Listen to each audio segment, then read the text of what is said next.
Les preuves d'un complot régional piloté depuis le Niger. Ça, c'est du réchauffé. Mais de toutes les façons, tout le monde sait, on a expliqué, on a donné tous les détails. Le coup d'État a été préparé depuis le Niger. Le coup d'État du 7 décembre 2025, là, ça a été préparé et c'est avec Tunkia Abdrahman du Niger qu'ils ont préparé ça. Le coup d'État avorté du 7 décembre n'a rien d'une mutinerie locale. L'enquête révèle un complot conçu au cœur de l'AES, financé depuis le Niger, relayé par les réseaux idéologiques d'Ibrahim Kaka et porté par une galaxie d'influenceurs chargés de préparer, couvrir et légitimer la déstabilisation du Bénin. Les faits dévoilent une opération extérieure structurée pour renverser l'État béninois, un État stable et démocratique qui ne traversait aucune crise interne. Tout le monde sait quand le coup d'État a eu lieu. C'est le dimanche 7 décembre 2025. Qui a donné l'argent pour faire coup d'État? C'est le président mouton du Niger. Abdrahman Tunkia. C'est lui qui a donné l'argent. Maintenant, Yibe Kaka, Y-I-B-E Kaka, du Burkina Faso, lui, c'est lui qui a donné les idées. Maintenant, là, son chef de renseignement, là, Oumarou Yabré, là, lui aussi, c'est lui qui a piloté les réseaux idéologiques pour fabriquer une galaxie d'influenceurs pour pouvoir répandre les mauvaises nouvelles. Et aux dernières nouvelles, nous dit-on, le Bénin a lancé même un mandat d'arrêt contre Oumarou Yabré, le chef des services de renseignement du Burkina Faso. Vous allez me demander, leur service de renseignement, on appelle ça ANR.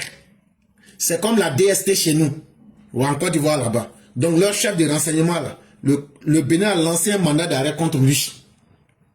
Eux, leur rôle là, c'était d'organiser les voyous des réseaux sociaux. Ce que le président Ouattara appelait les cyber-djihadistes là. Donc c'était eux qui devraient organiser tout ça et puis maintenant essayer de mentir. Depuis quand un bouquet est devenu intelligent pour blaguer quelqu'un? On sait que vous êtes fort dans voler. On sait que vous êtes fort dans violer femmes. On sait que vous êtes fort dans faire du mal aux gens. On sait que vous êtes fort dans braquage. Mais vous, des analphabètes, vous, des bouquis ça veut dire chien. Des chiens qui peuvent blaguer les gens.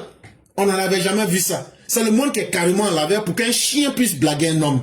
Mais c'est comme ça que le monde est devenu. Les imbéciles aujourd'hui deviennent des savants sur TikTok et sur les réseaux sociaux. Et donc ne pensez pas que c'est l'armée du Bénin, ou bien les Béninois qui avaient dit qu'eux, ils ont quelque chose à reprocher au régime du Bénin. Non. C'est ce groupe de voyous de l'AES qui ont organisé et planifié ce coup d'État. Et aujourd'hui, toutes les preuves sont là. Ça est là en vidéo, ça est là en audio, ça est là en écrit, ça est là en acte. Et rien n'est caché aujourd'hui. Sinon, le Bénin, tout se porte à merveille au Bénin. Le Bénin a toujours été un État qui est stable. Le Bénin est dirigé de façon démocratique. Et le Bénin ne traverse pas une crise interne. Et donc, de quoi est-ce qu'on nous parle pour aller y faire un coup d'État? Le coup d'État du 7 décembre, qui a été un coup d'État manqué au Bénin, apparaît aujourd'hui comme un projet mûri, structuré et financé à l'extérieur du Bénin. Loin d'être une mutinerie improvisée, l'opération révèle une mécanique de déstabilisation pensée au sein de l'AES avec un rôle central attribué au Niger de Abdrahman Tunkia. Il faut également rappeler que Yibe Kaka est impliqué dans le complot, ce que ses propres activistes ne cherchent pas réellement à dissimuler. Les éléments réunis par les enquêtes béninoises, confirmés par les documents obtenus par West Afrique, exposent une architecture complexe, combinant financement extérieur, relais idéologique, mobilisation numérique et infiltration opérationnelle. D'où nous sortons ces informations? On sort ces informations des enquêtes qui ont été menées par les services de renseignement du Bénin et aussi d'un journal qu'on appelle West Afrique. Et donc quand ils font la somme de tous les renseignements, on voit clairement, ce sont les pays de l'AES qui ont financé, qui ont donné les idées, les plans pour attaquer le Bénin, mais qui ont surtout pris le soin d'infiltrer des gens. Et donc il y a des mercenaires burkinabés, maliens, qui ont été neutralisés et d'autres qui ont été pris et qui sont vivants et qui sont aux mains des autorités du Bénin en ce moment. Mais on va aller doucement. Parlons de l'aspect financier. Il constitue l'un des indices les plus déterminants. Selon les sources sécuritaires, le lieutenant Pascal Tigri, identifié comme le coordinateur principal du volet béninois, a reçu en amont plusieurs transferts directement liés à Niamey. Le premier transfert d'environ 100 millions de francs CFA aurait servi à structurer les premiers réseaux et à financer les déplacements. Donc, les services de renseignement du Bénin, on ne peut pas expédier de l'argent dans ton pays et puis tu ne vas pas savoir. Ils disent quand ils ont commencé à faire les recherches là, qu'est-ce qu'ils ont découvert?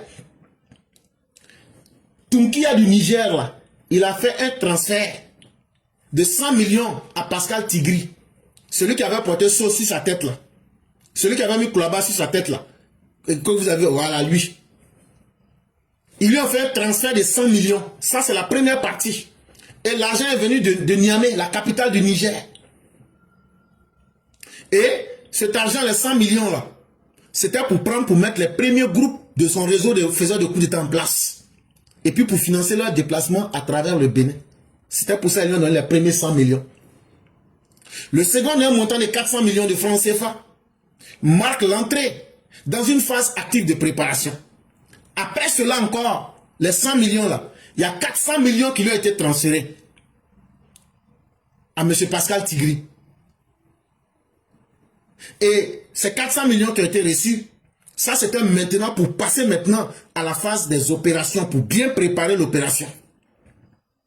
Les interlocuteurs de Tigri lui auraient assuré la mise à disposition de 5 milliards de francs CFA supplémentaires une fois le coup d'État réussi. Mais quand on vous dit de ne pas négocier avec les voyous, quand ils ont envoyé donc les 400 millions à Tigri, Tigri s'est senti à l'aise. Et qu'est-ce qu'ils lui ont dit? Ils l'ont mis dans le pain. Il a dit, ils l'ont mis dans le pain baoulé, puis long. Ils disent, bon, comme tu as déjà reçu 500 millions de francs CFA, là, et que tu as déjà préparé l'opération, là, bon, le coup d'État, là, quand ça va finir, et puis ça va prendre, là, on va t'envoyer 5 milliards de francs CFA. Ils ne lui ont pas donné, hein. Ils ne lui ont pas donné. Et ça ne vous surprend pas. Au Burkina, un jour, on nous a sorti un retour rempli, on dit que c'était 5 milliards. Tellement ils sont bêtes, pour eux, un coup d'État, ça coûte 5 milliards. Mais là, Tigri n'a pas reçu les 5 milliards. Ils lui ont dit, il faut aller maintenant là au charbon. Il faut aller te livrer avec les gens là. Maintenant là, si votre coup d'État réussit là, on va vous donner 5 milliards. Mais la condition était que le coup d'État devrait réussir. Et donc, aucun de ces flux n'a pu être justifié légalement. Tous concordent avec les échanges cryptés et les déplacements identifiés par les services de renseignement. Mais en plus de l'argent, ce n'est pas seulement la route de l'argent qui permet de savoir que c'est un coup d'État préparé à partir du Niger. Mais quand on vous dit que ils disent que c'est après le coup d'État qu'ils allaient lui donner les 5 milliards là. En fait, c'est une manière de vous dire que leur communication a été captée. Hey, je ne vais pas vous mentir. Tout ce qu'on vous dit, non, communication sur WhatsApp, c'est crypté, c'est faux. C'est pas vrai. Hein? Si tu penses que c'est vrai, c'est pas vrai. Alors, si tu parles sur Touraya, ou bien si tu parles sur, comment il appelle, hey, tout ce que l'homme a fabriqué là, on peut contourner. Si tu ne connais pas, c'est toi qui ne connais pas. Sinon, tous les services de renseignement qui se respectent peuvent décrypter tous les messages. Donc là, il a suffi qu'ils prennent l'ensemble des communications qui sont rentrées au Bénin là. Et ils ont vu ces communications. Et ils les ont... C'était des communications cryptées, mais ils les ont décodées. Ils ont cassé les codes. Et à travers ça, ils ont vu comment les gens se déplaçaient. Et ils ont identifié. Et ce sont les services de renseignement du Bénin qui ont fait ce travail là. Ces flux financiers, mis à jour à la suite de réquisitions adressées aux établissements bancaires, révèlent que plusieurs acteurs impliqués, y compris certains mutins interpellés, ont perçu ces derniers mois des montants sans aucune mesure avec leurs revenus habituels. Et comme l'argent est venu, tu ne peux pas garder ça sur toi. L'argent est rentré dans des banques, dans le circuit local du Bénin. Donc quand ils ont retracé aussi ces banques, qu'on a mis les banques en face de la réalité, les banques qui n'ont pas de choix, on dit, bon, c'est vrai, tel il ne reçoit pas tel salaire, mais On a vu qu'il a eu peut-être 1 million, mais 2 millions, 3 millions comme ça nous a surpris. Et donc, ça a permis, le chemin de la route a permis de récupérer certains mutins qui ont eu des mouvements d'argent bizarres sur leur compte. Et donc, tous ceux-là ont été récupérés. Et quand on leur a demandé où vous avez enlevé cet argent, ils ne peuvent pas expliquer. Les enquêteurs décrivent un circuit opaque, mêlant acheminement de liquides en espèces par les frontières terrestres et des dépôts sur des comptes bancaires afin de compliquer la traçabilité des fonds. Vous vous souvenez très bien, je vous avais expliqué que c'est la même chose qu'ils avaient voulu faire en Côte d'Ivoire. Mais ne pensez pas que l'argent là, ils ont pris ça comme ça aussi pour tout faire passer à la banque. Il y a une bonne partie de l'argent là qui partait et on faisait passer ça à travers des personnes à la frontière. Et quand eux rentrent là maintenant, là, comme eux sont des grands commerçants au Bénin, comme ils sont des grands entrepreneurs au Bénin, quand eux ils ont le cash là maintenant, là, eux vont dans leur compte bancaire et puis ils distribuent l'argent là aux gens. C'est comme ça qu'ils ont fait. Mais pour la Côte d'Ivoire là, ce qu'ils avaient fait, vous avez vu des endroits comme les Nayo et autres. Ceux qui se souviennent très bien, je vous avais averti que lorsqu'on va arriver vers les élections là, ils vont distribuer des armes et qu'il y a des gens qui vont aller avec un sac de cacao. Dans un sac de cacao, ils vont recevoir 500 000. Ce n'est pas le poids normal, hein. C'est l'argent qui a été reçu depuis le Mali et le Burkina Faso là. Il y a des Libanais qui étaient dedans, dans le réseau là. Eux, ils vont rester à Abidjan là. Comme eux, on les connaît comme acheteurs de cacao déjà, et puis de café là. Donc ils vont dire, il faut aller chez tel Libanais avec un sac rempli de cacao. Mais ton sac là, si on pèse bien là, c'est 100 kilos. Ça ne peut pas dépasser 28 000. Mais tu vas recevoir 500 000. Maintenant, quand tu vas recevoir les 500 000 là, voilà maintenant comment il faut faire le partage. C'est la même chose qu'ils ont fait au Togo. Mais ils ont pensé qu'en faisant ça, que les banques n'allaient pas découvrir, que ça allait compliquer et mélanger et que les gens n'allaient pas comprendre. L'ensemble de ces éléments concordants atteste d'un financement extérieur structuré, d'une chaîne de commandement identifiable et d'une stratégie conçue à l'échelle régionale. Et donc, quand ils ont attrapé ces personnes et qu'ils leur ont posé des questions et que ces personnes n'arrivaient pas à justifier pourquoi cet agent a fait tel mouvement, eux, ils étaient obligés de dire la vérité. Ils ont balancé des noms. Et les noms qu'ils ont balancés là, les noms là partent depuis le Niger. Mais ce n'est pas le Niger seulement. Après, il y a Mali et puis Burkina aussi dedans. Parallèlement, l'enquête confirme la présence d'une courroie de transmission idéologique. Maintenant, ceux qui ont été arrêtés ont dit, mais c'est qui vous donne les plans et les stratégies? Ils ont été clairs, ils disent c'est Kémy Séba. En communication régulière avec Tigri, via un numéro non enregistré, Kémy Séba a multiplié ces dernières semaines des discours catastrophiques annonçant le chaos au Bénin, alors que la situation politique et sociale du pays ne présentait aucune fragilité particulière. Donc les services de renseignement du Bénin ont pu capter les communications entre Tigri et puis Kémy Séba. Leur communication était devenue, ça s'était beaucoup multiplié. Et donc, qu'est-ce que Tigri a fait? Il a payé un numéro de téléphone. Il n'a pas fait enregistrer le numéro de téléphone là, comme un numéro de téléphone banabana. Mais c'était sans compter. Il a été pris. De son côté, Ibrahim Maïga, figure médiatique de la mouvance pro-AES, était en relation avec des mercenaires du Niger et du Burkina, présents sur le sol du Bénin pendant les préparatifs. Maintenant, il y a un voyou ici. Il vit dans le New Jersey. Il s'appelle Ibrahim Maïga. Lui là, quand tu le vois, sa joie grosse, on dirait pirigeois. Quand tu le vois là, on dirait un enfant qui souffre de kwashoko. Quand tu le vois lui-même là, sa morphopsychologie là, c'est un homme, l'homme son bête là, c'est lui. Ça veut dire, niveau intelligence là, même niveau de cerveau de ver de terre est mieux que lui. Avec une bouche qui est large, il ressemble au génie de Sassandra. C'est lui qui est là.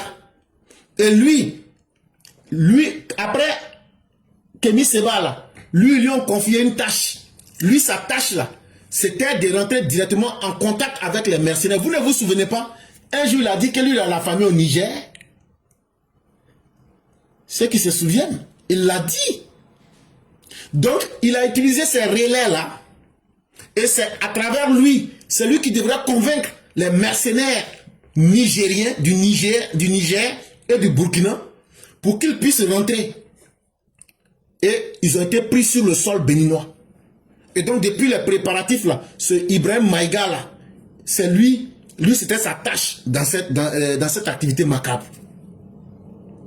Donc, lui et puis Kémy Séba, Ibrahim Maïga et puis Kémy Séba, là, ces deux acteurs ont servi de relais entre les planificateurs sahéliens et les exécutants opérationnels, tout en préparant l'opinion numérique à accepter la narration d'une libération, plutôt qu'un renversement violent d'un gouvernement démocratiquement élu.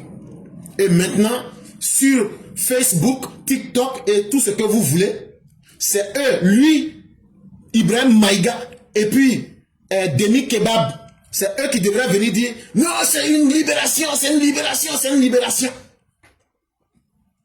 Et là, tous les voyous et ceux qui souffrent de défaillance mentale allaient répéter « Le Bénin a été libéré, le Bénin a été libéré ». L'implication du Burkina Faso est également mise en évidence. Ils disent, pour prouver que le Burkina a soutenu et était dans le coup d'État contre le Bénin, qu'il n'y a même pas de doute. Selon West Afrique, la mission confiée à Ouagadougou portait principalement sur le volet numérique de l'opération.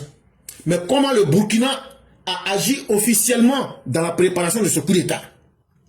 Ici, l'organisation d'une offensive de désinformation massive dès l'annonce supposée de la prise de pouvoir, la mobilisation d'influenceurs francophones et anglophones, l'activation des réseaux pro-AES chargés de produire des images, des vidéos, des manipulations et de faux communiqués. Le Burkina Faso, à travers Oumarou Yabré et les services de l'ANR, ça veut dire Agence nationale de renseignement du Burkina Faso, vous savez déjà, je vous ai déjà fait une émission où je vous ai donné leur chaîne de commandement. En appui des réseaux russes, c'est le Burkina Faso qui a mis en place comment ils vont faire pour désinformer les gens. Comment ils vont faire pour recruter ceux qui vont communiquer. Comment ils vont recruter des communicants qui parlent la langue française. Je vous ai bien dit que depuis un certain temps, est-ce que vous ne voyez pas beaucoup d'influenceurs ivoiriens qui se sont installés au Burkina Faso? Parce que les Burkina ne parlent pas français. Quand ils parlent là, on ne comprend pas. C'est comme un chien qui veut parler l'anglais. Vous voyez que ça ne passe pas.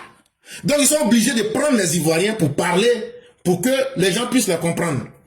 Donc tous ces Ivoiriens que vous voyez là-bas, ce sont des mercenaires de la communication.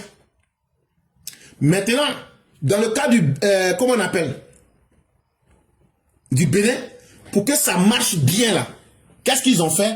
Ils ont loué des communicants anglophones.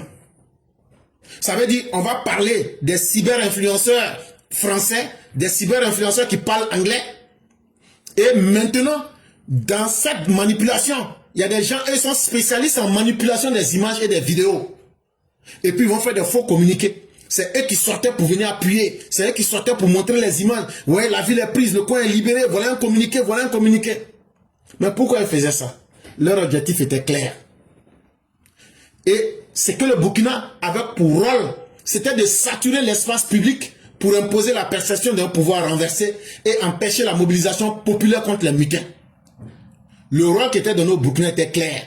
Quand ils vont faire ça, s'ils avaient fait marcher leur stratégie, et que dans la tête de beaucoup de personnes, il y avait soit la confusion ou bien l'idée que le coup d'État a marché, ça c'était le Burkina qui devrait s'occuper de ça. Donc il fallait balancer, produire avec des algorithmes, plusieurs sortes d'informations, avec des sites fabriqués, avec des communiqués préfabriqués, avec des vidéos manipulées. Là comme ça, les gens seront confus, ou bien les gens seront là, ils vont dire, ah, en tout cas, toutes les informations qu'on reçoit là, ça a marché, hein, le coup d'État. Pour ne pas que les gens puissent connaître la vérité et frapper les mutins. La veille du coup d'État, ça veut dire le 6 décembre 2025, plusieurs axes routiers reliant le Niger au Bénin ont été rouverts. Après des mois de fermeture décidée par Niamey, ce geste, passé inaperçu pour le grand public, aurait facilité la circulation d'hommes chargés de renforcer le dispositif dans les premières heures. Et donc, qu'est-ce qu'ils ont fait? Vous savez que Tunkia du Niger, là, le mouton du Niger, là, il avait décidé que lui, il a fermé sa frontière avec le Niger. Mais bizarrement, vers les 16 h, le 6 décembre 2025, ils ont levé tous les barrages. Ils ont levé tous les barrages qui sont à la frontière entre le Niger et le Bénin. Mais, c'était pourquoi? Pour que tous les mercenaires qu'ils avaient postés, avec les chars et les armements lourds qu'ils avaient postés là, puissent venir en appui et essayer de déstabiliser le pays. Si les mutins, si Tigri et sa bande ne réussissaient pas, à partir de la nuit, ils allaient rentrer. Et déjà, avant de faire ça, ce que l'article ne dit pas, vous n'avez pas entendu qu'il y avait eu des attaques au nord du Bénin, qu'il y avait des djihadistes? Ce n'était pas des djihadistes. Hein. La même chose qu'ils ont fait à Difita, ce sont des forces spéciales du Burkina Faso qui venaient pour attaquer. Ce ne sont pas des djihadistes. Sinon, donnez-moi le nom du chef. Les djihadistes ne frappent jamais dans un coin sans faire une revendication. Est-ce que vous avez entendu des revendications? Mais eux pensent que nous, on est bêtes. Quand les djihadistes frappent dans un coin, ils font une revendication et il y a quelqu'un qui sort pour parler. Par exemple, le phénomène Bina qui se passe au Mali, Bina en réalité n'est rien. Pour vous dire la vérité. Bina, c'est une coquille vide que les gens utilisent puisqu'ils veulent maintenant frapper au sud du Mali. Et que dans le sud du Mali, c'est ceux qui parlent le Bambara qui sont beaucoup. Donc, ils ont utilisé une figure qui parle le Bambara pour essayer de convaincre les gens qu'ils sont là pour se battre pour tout le monde. Mais en réalité, Bina n'est que quelque chose qu'ils utilisent comme ça dans le vent. Sinon, partout les terroristes attaquent. Quand ils finissent d'attaquer là, ils donnent les raisons. Et il y a leur chef qui va venir, qui signe. La marque même des groupes terroristes, c'est de faire des revendications. C'est moi, on a fait ça. Mais depuis que le Bénin a attaqué là, est-ce que vous avez une fois vu une revendication? Quand ils ont attaqué Difita, est-ce que ils ont fait une revendication? Et depuis le jour où ils ont fait là, qui vous a dit que ce sont les forces spéciales du Burkina Faso? C'est moi, j'ai dit ça ici. C'est la même chose qu'ils ont appliqué au nord du Bénin. Ils ont d'abord testé le dispositif sécuritaire pendant au moins 2 ou 3 mois avant le coup d'État. Ils ont testé.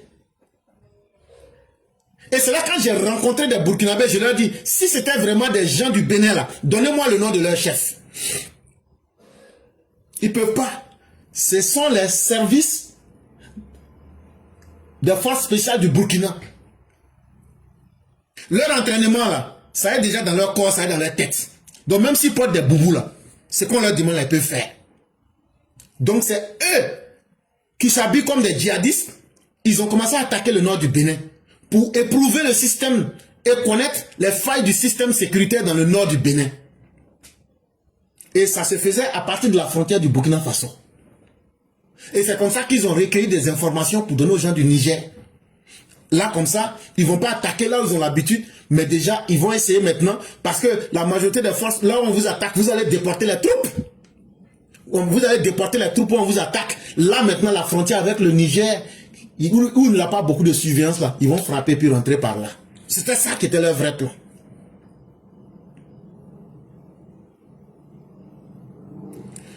Mais après l'arrestation et l'échec du coup d'État, plusieurs ressortissants burkinabés sont interpellés au Bénin.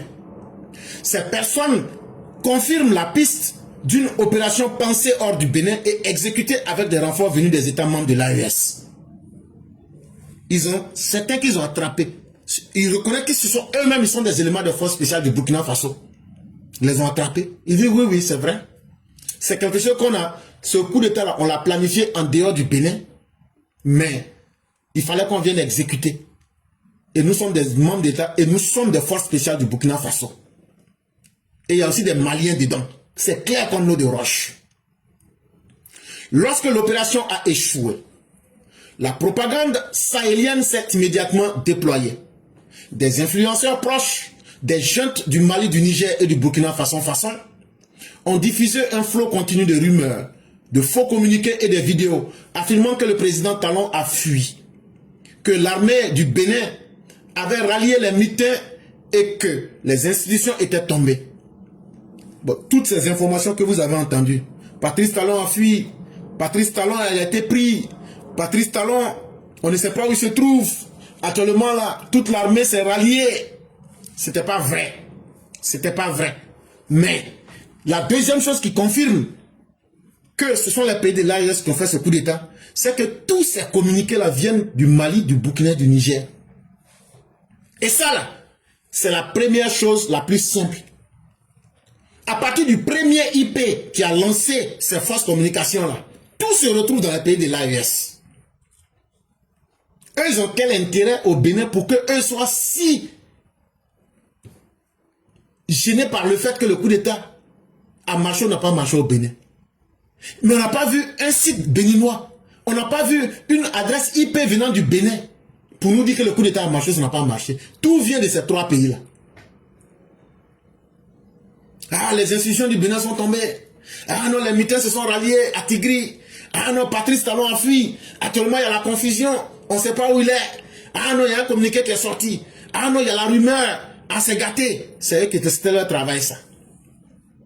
L'un des idéologues proches du pouvoir burkinabé, le sinistre individu Babo Souleymane Koné, déjà auteur de la fausse alerte d'un coup d'État au Bénin le 16 janvier 2025, a publiquement expliqué que les militaires auraient dû pousser la population dans la rue pour empêcher l'intervention de l'armée nigérienne venue en soutien à Cotonou. Et quand on vous dit que ces gens-là sont dangereux, le bouffon que vous voyez qui s'est fait appeler Koné Souleymane Babo, vous pensez qu'il est au Burkina pour rien? Vous pensez que c'est un élément, il est tellement banal que vous le sous-estimez. Mais ce sont des gens qui ont reçu des formations. Comment déstabiliser les pays là? Il a reçu ses formations au Burkina là-bas. Si vous ne savez pas, je vais vous dire ça. Ne voyez pas sa tête de bouffon là. Hein? C'est un peu comme le fou du roi pour distraire la galerie. Mais en réalité, l'homme est plus dangereux que ce que vous pensez. Il a tout un réseau de communication. Ne le voyez pas comme ça. Et lui là, depuis le 16 janvier 2025, les gens ont utilisé son système pour lui dire, faut essayer médiatiquement de voir la réaction des Béninois. Depuis le 16 janvier 2025, il a été le premier à dire, il y aura un coup d'État, il y a un coup d'État au Bénin, pour voir comment le public, pour préparer l'opinion du public, pour tester l'opinion du public. C'est le même, quand le coup d'État a échoué, qui est ressorti, il dit que la prochaine fois quand ils vont faire coup d'État dans un pays, écoutez-moi très bien, hein, la prochaine fois quand ils vont faire coup d'État dans un pays, là, ce qui n'a pas marché au Bénin, là, que la prochaine fois c'est ce qu'ils vont faire. Que dès qu'ils vont dire qu'il y a mutinerie là, ils vont s'arranger à blaguer des gens pour occuper les rues. Là quand les gens vont sortir pour occuper les rues là, même si la CEDEAO intervient là, ils ne pourront pas bombarder la population. Et comme ça là, ça va rendre la situation tendue, confuse, et comme ça les coups d'État vont marcher. C'est lui qui est sorti pour dire ça. La vie des citoyens béninois devenait, dans cette analyse, un simple levier tactique. Et donc, la prochaine fois qu'ils vont faire un coup d'État dans un pays, là, ils vont utiliser des civils qui souvent, pris dans les méandres de l'euphorie ou bien de la haine contre leurs dirigeants, ils vont les pousser en masse pour les faire sortir. Là, ils vont voir la prochaine fois comment vous allez prendre les avions de la CEDEAO pour venir bombarder. Ils disent de vous dire ça. Ah oui. C'est CEDEAO qui s'amuse avec eux. Sinon, eux, ils gagnent en expérience à chaque fois. Et pourquoi ils n'ont pas pu attaquer la Côte d'Ivoire? Parce que le dispositif sécuritaire qui était en Côte d'Ivoire était trop lourd. Et toute attaque aurait été fatale puisqu'ils ont reçu les menaces de l'ONU. Donc, ils ont reçu, je vous avais parlé de tout ça. Ils ont reçu les menaces de l'ONU pour dire si vous vous attaquez à ce pays-là et que vos noms ressortent de là, c'est pas bon pour vous. C'est là maintenant qu'ils se sont dirigés sur le Bénin. Il fallait forcément déstabiliser un pays où il y a la mer. Et donc le prochain pays où il y aura un coup d'État, en tout cas vos citoyens vont servir de levier tactique. Ça veut dire vos citoyens vont servir de chair à canon. Dès qu'ils vont dire à coup d'État, ils vont faire le maximum de personnes dans les rues. Donc que la CEDEAO s'apprête à cette éventualité. Quant à Ibrahim Maïga, il a publiquement salué la tentative de coup d'État, confirmant la complaisance d'un réseau pour lequel la force prime sur le droit et l'idéologie sur la souveraineté des États. Comme lui, c'est un idiot, Ibrahim Maïga, et donc lui, il est sorti pour mettre toute sa haine. Pourquoi le coup d'État n'a pas marché? Lui, il est fâché. Lui, il veut pleurer. Il veut même arracher ses cheveux. Pourquoi le coup d'État n'a pas marché? Tu n'es pas béninois. Tu n'es pas...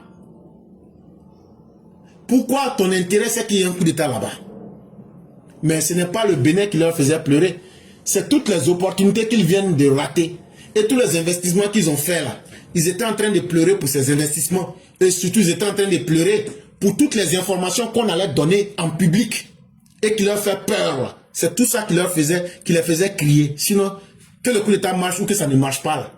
Tant qu'eux, on ne pouvait pas les découvrir, ce n'était rien. Mais ils avaient peur parce qu'on allait parler, dire leur nom. C'est ce qui les faisait pleurer.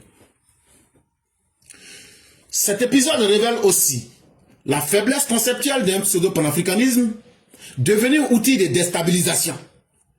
Et là, quand vous voyez Kémy Séba, quand vous voyez tous ceux qui disent qu'ils sont des panafricains, aujourd'hui, le coup d'état du Bénin vient de démontrer que le panafricanisme, là, c'est de la pacotille, c'est du grand mensonge. C'est un outil de déstabilisation fabriqué par des voyous et avec l'État russe pour déstabiliser les pays en Afrique de l'Ouest. Aujourd'hui, la thèse du panafricanisme bon marché a été déjà invalidée. À travers le Bénin, on vient de comprendre aujourd'hui. Si quelqu'un vous dit qu'il est un panafricain, demandez-lui. Vous pensez que vous aimez les Africains en prenant des armes contre des Africains? Parce qu'on a toutes les preuves contre vous. On a votre chef, Kémy Séba, qui était au Bénin. On a aujourd'hui XXXX raisons. Quel est ce panafricanisme qui dit qu'il faut tuer d'autres Africains? Ceux qui prétendent que c'est au nom de l'Afrique qu'ils sont en train de parler, ceux-là même qui n'ont aucune légitimité, ni au Mozambique, ni en Tanzanie, ni au Kenya, ni en Afrique australe, ni en Côte d'Ivoire, leur discours n'existe. Pourquoi ces soi-disant panafricains là, c'est sur l'Afrique de l'Ouest ils sont concentrés? Est-ce que toi ça ne t'a jamais posé une question? Pourquoi ils ne vont pas faire leur panafricanisme en Mozambique? Pourquoi ils ne vont pas faire ça en Afrique du Sud? Pourquoi ils ne vont pas faire ça au Kenya? Pourquoi ils ne vont pas faire ça dans d'autres parties de l'Afrique? Mais c'est seulement les pays francophones là. Toi ça ne te dit pas quelque chose? Mais c'est dans cette même Afrique de l'Ouest là qu'on a les 3 pays les plus misérables du monde. Le Burkina, le Mali et le Niger. C'est dans cette même partie de l'Afrique qu'on a les 3 pays les plus analphabètes du monde. Le Mali, le Burkina, le Niger. C'est dans cette même partie de l'Afrique qu'on a aussi les groupes terroristes les plus violents qui sont produits par encore ces mêmes 3 pays, le Burkina, le Mali et le Niger. Donc, à travers déjà toutes ces mauvaises qualités que je viens de vous citer, ces pays-là, ces 3 pays ont ouvert la voie à tous les bandits, à tous les braconniers et à tous ceux qui sont des anarchistes dans le monde. Sinon, la Tanzanie, le Kenya, la Mozambique ou l'Afrique du Sud et autres, pourquoi ils ne vont pas essayer là-bas? Parce que ce sont des États structurés, ce sont des États qui éduquent leur population, c'est des gens qui chaque jour font des efforts pour éduquer leur population à aller de l'avant. En réalité, ces panafricains-là, leur influence ne dépasse pas l'archipel des pays francophones artificiellement amplifiés. Ils ne se battent pas pour l'Afrique. Ils se battent simplement pour livrer notre pauvre Afrique de l'Ouest aux Russes comme un terrain d'expérimentation.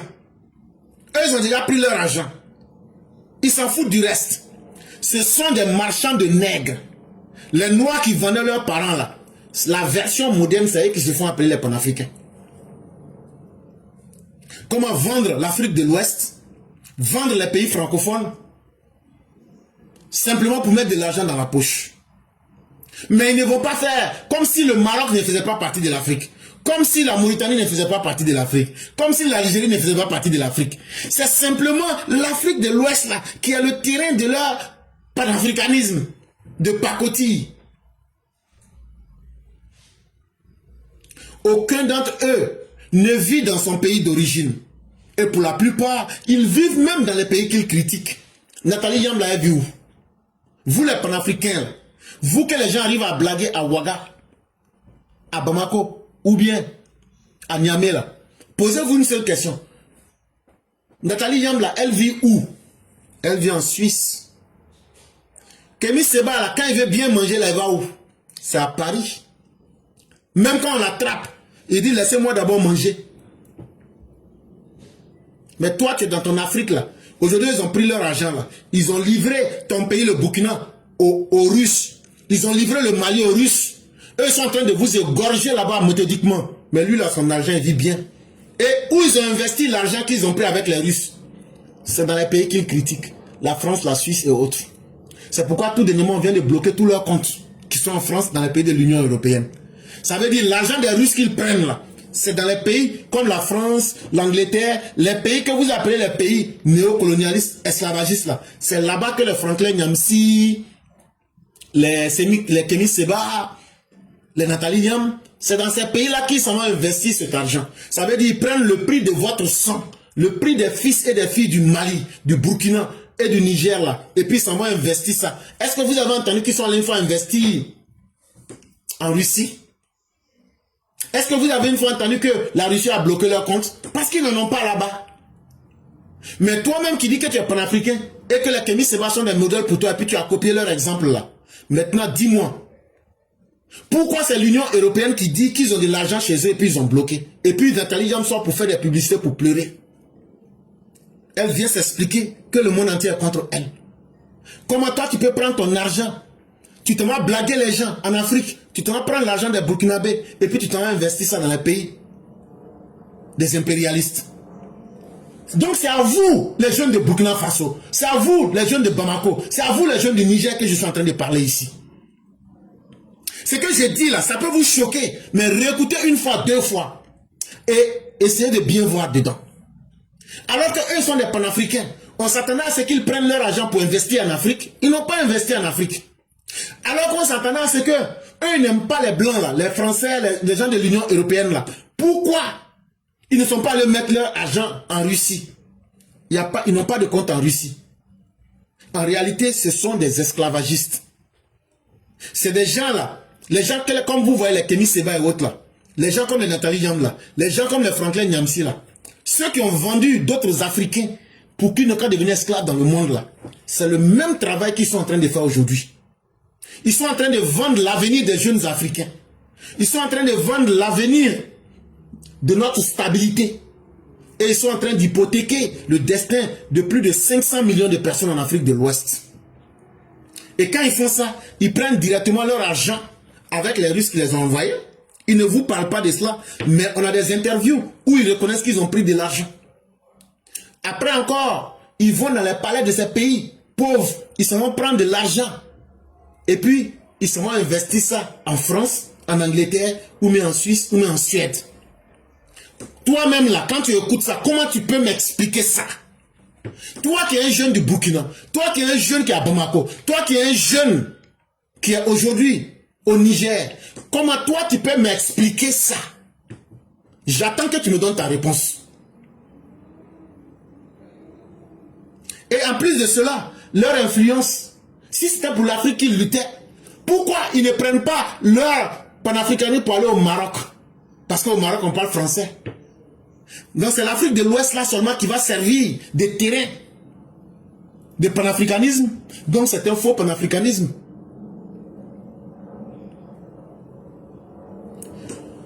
Aucun n'assume les risques de ce qu'il promeut.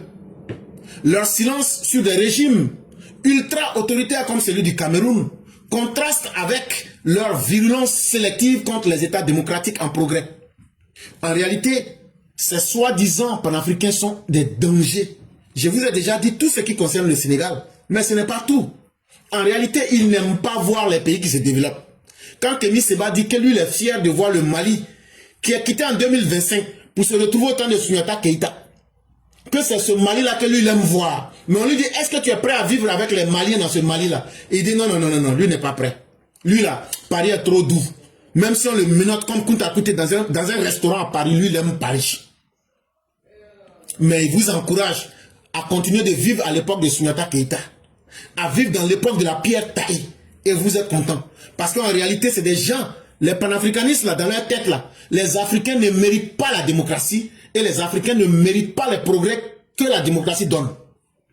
Et c'est là qu'on comprend que ce sont eux les vrais dangers de l'Afrique. Parce que si vous êtes des panafricains, vous n'allez pas vous concentrer sur les pays de l'Afrique de l'Ouest. Vous allez avoir le modèle dans tous les pays. Ils sont incapables de faire ça. Quand vous leur demandez, eux tous là, est-ce qu'ils ont une école ou bien ils ont investi quelque part? Ils n'ont pas investi dans les pays africains. Hein.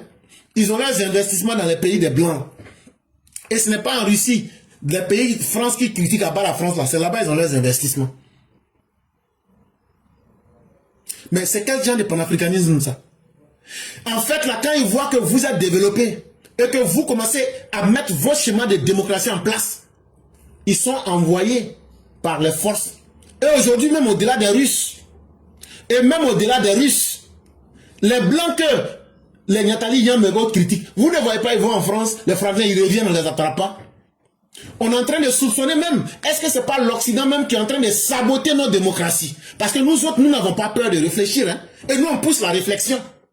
On peut se tromper, comme on peut avoir raison. Mais nous ne nous mettons pas de limites.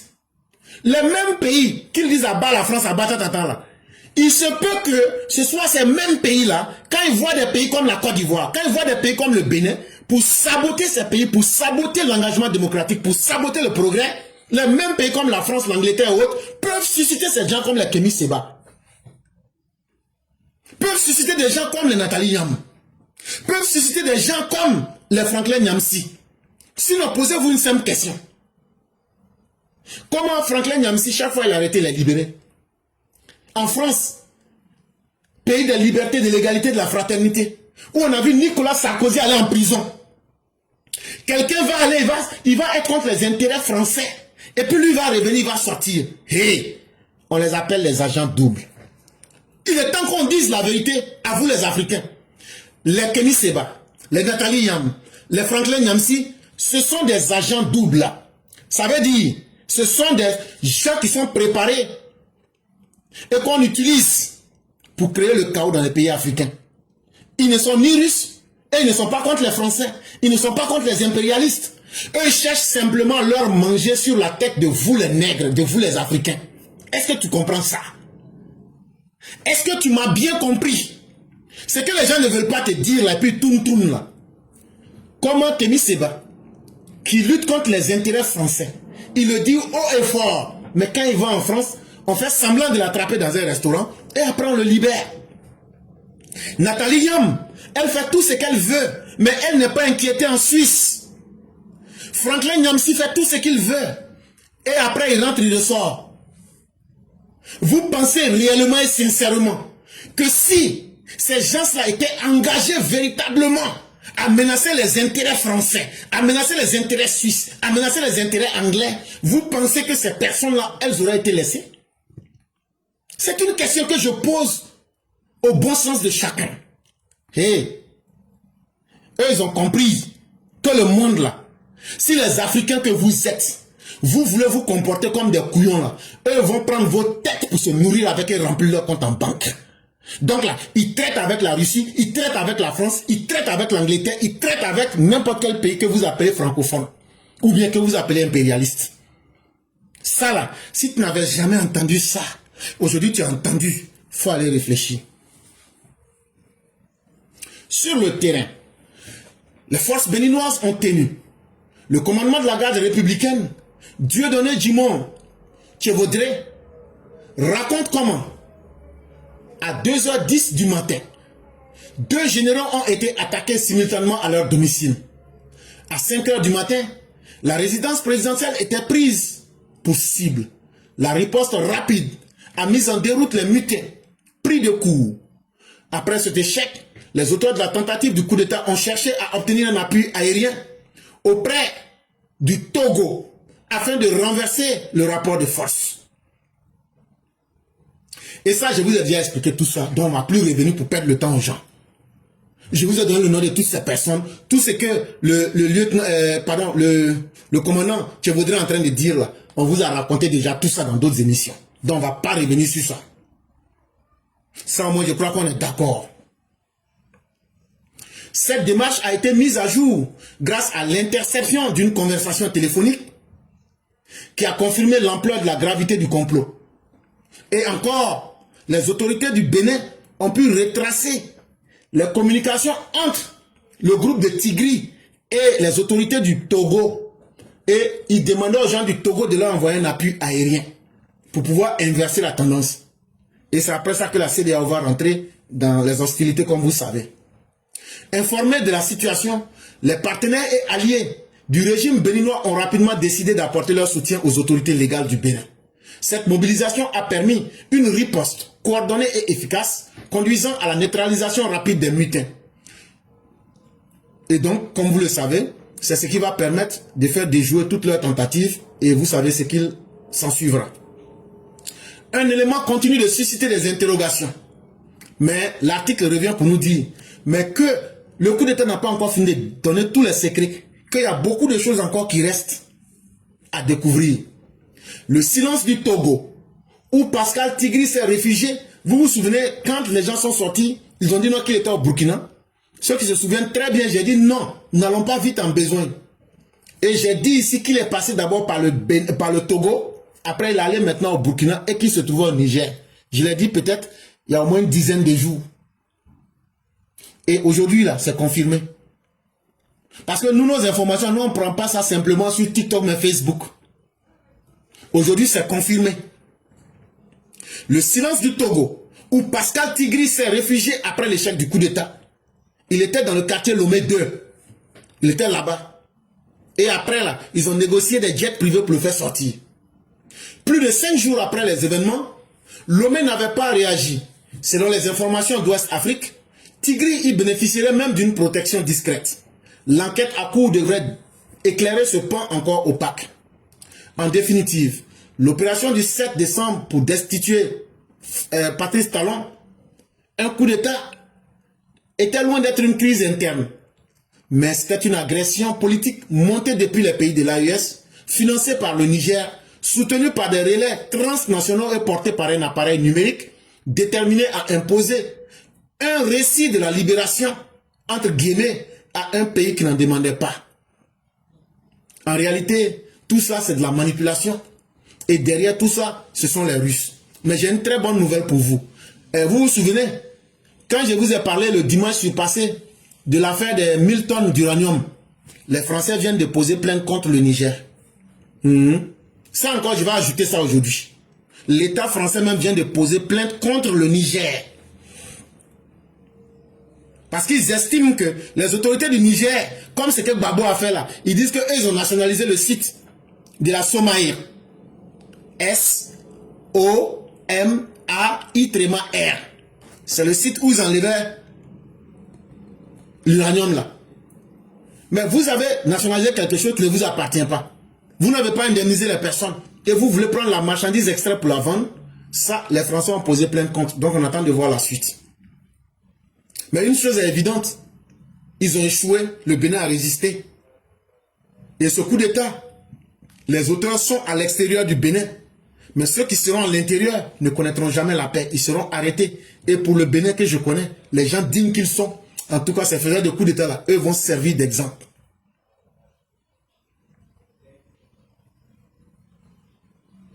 Et ça pose aussi des questions. À l'avenir, est-ce que le Bénin, placé entre 4 voisins maléfiques, est-ce que le Bénin ne devrait pas aujourd'hui penser à sa sécurité? Et aussi, la même question à tous les pays africains.